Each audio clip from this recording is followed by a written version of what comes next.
Gaaddisni Islaamaa hawaasa musliimaa gama barnootaatii fi ikoonoomiitiin wal qabuu fi akkasuma barnoota Islaamaa hawaasa keessatti facaasuun hawaasa bayyinatti uumuuf tattaafata. Waan danda'e amata kudalama dura dargaggoota kubbaa miilaa waliin taphatanii bifa du'aa'iitiin jalqabe. Akkamitti eegalee du'aa'iidha.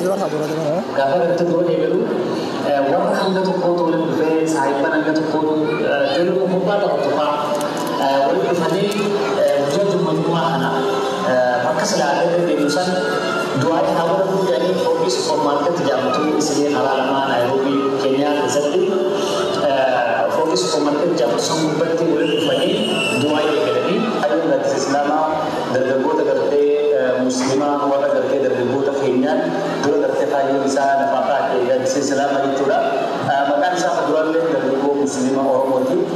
Kaayyoon isaa keessaa dargaggoota keenyaa sheekotii ustaazota daa'oota gartee ifitti gartee gaafa guddataa deeman ifitti dabalachaa deeman jechuudha.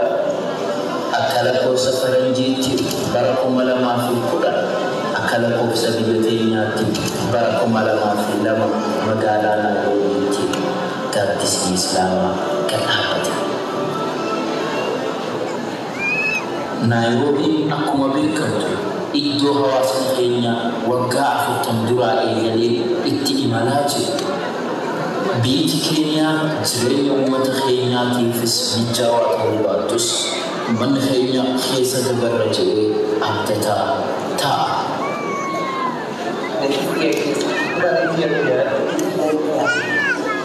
Rakkoo hawaasa keenyaa bal'aa kan ta'e waliin biyya Naayiroobii keessatti humni hanga dandeessee rakkoota nafuun itti gaafatama hunda keenya akka ta'e hubachuun arra boroosuun jennu waan dandeettii keenyaa haa barannu jechuun gaaddisni islaamaa sosso'insa eegalee arra hojiilee nuti ilaaluuf deemnu hedduu tana hojjetee waan fuulduraatiif sinqii qopheessuuf deema. Amma gaaddisni islaamaa haala namaa kana qulqulleessu ammaa kana yeroo ammaa kanaa kanatti damma qabattee diin islaamii karaa lamaa kan qulqulleessaa jiru gaaddisa islaamaa jechuun godhee jechuudha. Maal jedhaan gaaddisni islaamaa karaa dawwaatiinis karaa gartee madarasaatiinis karaa hundaanuu namni karaa lamaa jaamu kana namni diin islaamaa kaafatu amma hawaasa keenya tajaajilaa jiru warra sheekotii ta'e gaaddisa islaamaa kana jechuudha.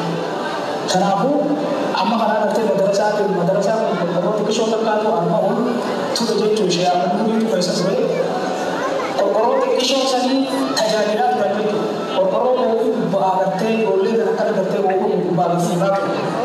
Duuba sissiqaa boobanaa akka Oromoo jettu sanii odosii tuuti kun abbaan kana madarasaa guddaa kana gartee mafooqii illee gubbaa ajalli isaanii gartee kilaasii sadii moo afurii jiru.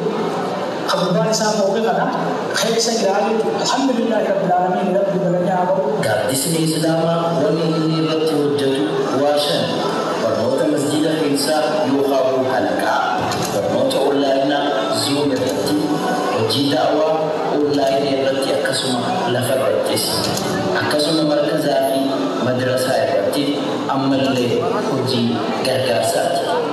Gaaddisni yeroo hedduu wanni inni gartee hojjechuu ture dargaggeessa jaaranii shamarranis keenyaas akkasumatti gartee lafarrattis darsii barsiisuudhaan masgiidatti shamarran darsii barsiisuudhaan madrasaallee gartee barbaadanii gartee ijoolleen teenya gaaddisa islaamaatu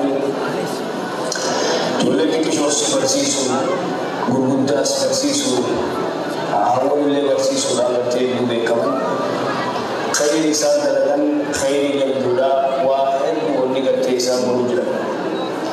Akka gartee dargaggeessa kanaas waan hedduu haaraan taanee fi waan hin taane irraa dargaggeessa qabuudhaan khayri isaan dalagan waan hedduu gartee namatti ta'uu. Gaaddisni islaamaa waan yaade hunda bakkaan gahuuf qulfiin akka barnoota ta'e amana. Kana hubatu rakkoo amma jirtu tanaaf tan fuuldura nu eeggattus furuuf barnoota beezik ta'e barnoota bu'uuraa masarata timirtii irratti xiyyeeffatee dhihoo tanatti barattoota dubartoota akkasuma ayyoota 500 gahan eebbise. Ammas rakkoon akka hawaasaatti furamuuf dubartiin barnoota barachuun waan yeroo itti kennamuu qabne ta'uu hubachuun akka wanni kun galma qabu gaaddisni Islaamaa markaza Abuubakrii keessatti barnoota afaan Arabiffaa barreessuu, dubbisuu fi akkasuma barnoota Islaamaa kan birootis barsiisaa jira. Wanni inni irraa eegaa wanni hundinuu gisee wanni takka eegalamatu takka jammaan tokko gisee eegalu haala gartuu qilleensaa waan tokko eegala.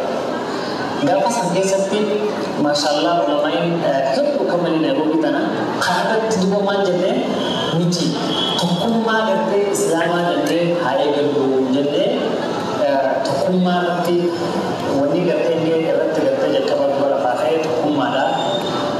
Akkasuma ammallee dargaggoota imaana irratti wal kakaasuu qabdi waan jiru. Salaata gartee shanan irratti tiifachuu irratti salaata shanan gartee tajaajilaan tiifachuu irratti akkasuma ammallee rakkataa gargaaru. Gaaddisni Islaamaa eega dhaabbateerra namoota barnoota baruu barbaadu hedduu halkan guyyaa fagootti akkasumatti masjiida keessatti qopheessuun amata dabre kana qofa barattoota dhiiraa 50 gahan sartifikeeta barattoota dubartootaatis kan 50 gahan sartifikeeta dubartootaa fi ayyolii 500 gahan sartifikeetaan eebbise.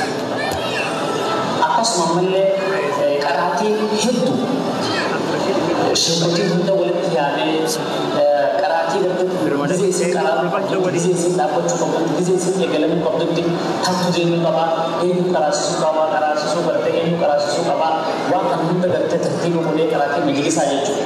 Ganama irraa hanga galgalaatti gartee hundaa'u tartiiba godhee dhiiraas qaraasisuu jira dhalaas qaraasisuu jira dubartootaas qaraasisuu jira duuba kana maleellee Zoomira hawaasa keenya kan biroo jireenya gartee qaraasisuu jira. Akkasuma ammallee viidiyoon akka hawaasa keenya hundi bira qabu. Peejii gartee feesbuukaatiinis Islaamaa irratti dabarsuu jira. Akkasuma ammallee yuutuubiitti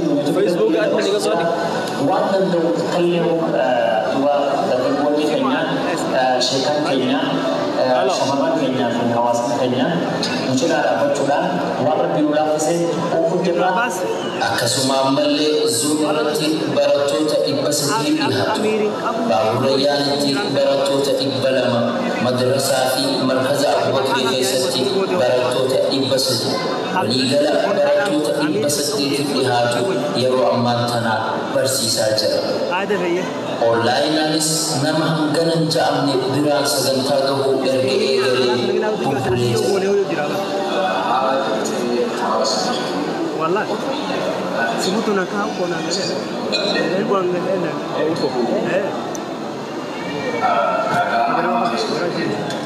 Ilmu ega madrasa moja madrasa kuliah dulu itu mengerti harus ada yang mana cerita berarti itu juga tapi kita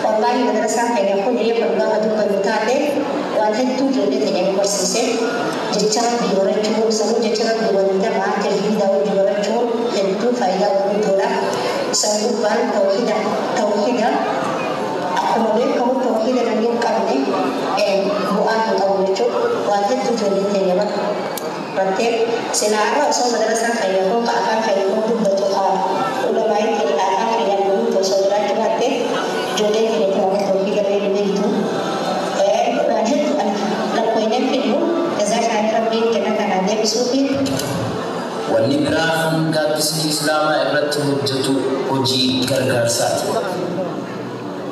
gargaarsa yeroo ramadaana maatiilee harka qallee waan ittiin gammadu guyyaa gammachuu isaanii akka qalbii cabaan hin dabarsine fursiisaa ramadaanaatiin bira dhaabbata. Ramadaana hunda ahlul khayri waliidhaan ta'uudhaan maatii 100 ol tahan isiniif jirra jechuudhaan cinaa dhaabbatee gargaara. Yeroo irraa gara yerootti uummata keenya warra gara Booranaa jiraatan Qur'aana hawaasa irraa waliin qabuudhaan dhaqqabsiisa.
Terima kasih.